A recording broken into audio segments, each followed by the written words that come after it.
Ito, usapang sa mga OFW at sa lahat na nag-abroad. Real talk po tayo.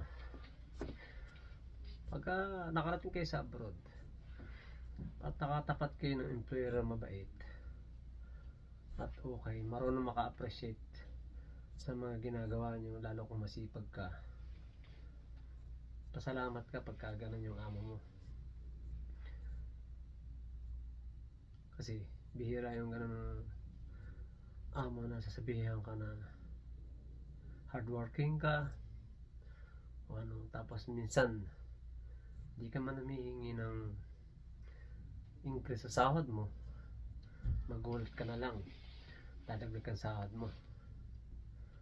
So pagka ganun ang amo mo, dapat lalo ka magsipag para lalo kang dagdagan ng sahod.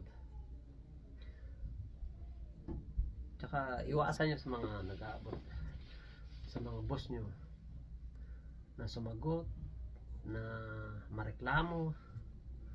Kailangan marunong din kayo makisama sa mga kasama nyo sa trabaho, maging humble kayo. Yun lang. At tsaka iwasan yung mga inggit, kasi sa trabaho kailangan marunong kang makisama.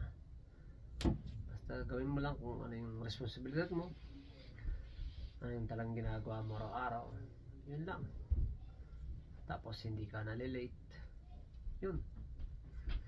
Malaking ano sa kumpanya yun pagka ganun yung amo. Maliit man o malaking kumpanya mo na pasukan, basta palagahan mo ko ng trabaho, focus ka lang, yun. Basta huwag kang maghangad kung ano man na gusto mo agad bigla agad taasan ka ng sahod o ma-promote.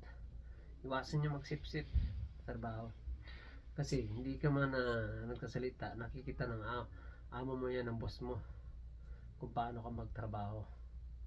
Yun yung importante, yung na-appreciate nila yung trabaho mo, yung ginagawa mo. Kaya pag nakatapat kang ganun, ay, at komportable ka sa kumpanya mo, so huwag ka muna lumipat. So yun ang paalala sa kumpanya mo. Kaya tiis-tiis lang mga nasa abroad. Kung hindi man maganda ang inyong napuntahan, siguro sa susunod baka maganda na kumpanya mapasukan nyo, employer nyo. So ganun talaga, minsan may bagong trabaho na hindi pa siniswerte. Kaya sa mga OFW, sa mga nag-abroad, tiisin nyo talagang ano rin kayo, siswerte hindi kayo nyan. Sa tsaga-tsaga lang, yun lang importante. At mahalin nyo yung trabaho nyo, yun lang.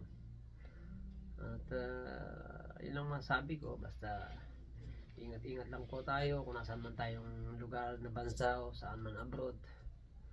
Kaya sa trabaho, basta importante, huwag lang tayong makalimutin na magpasalamat sa taas sa araw-araw na binibigay sa atin ng lakas at sa mga biyayang pinagkakaloob sa atin. Yun lang.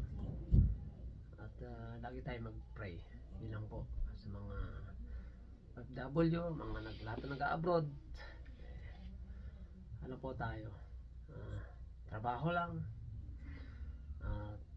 sabi nga sipag at tiyaga, at huwag lang tayo makakalimot sa pamilya natin sa Pilipinas. Yun lang po. Sige po, at magandang araw po sa inyo lahat, mga OFW, sa lahat na nag-abroad. Okay?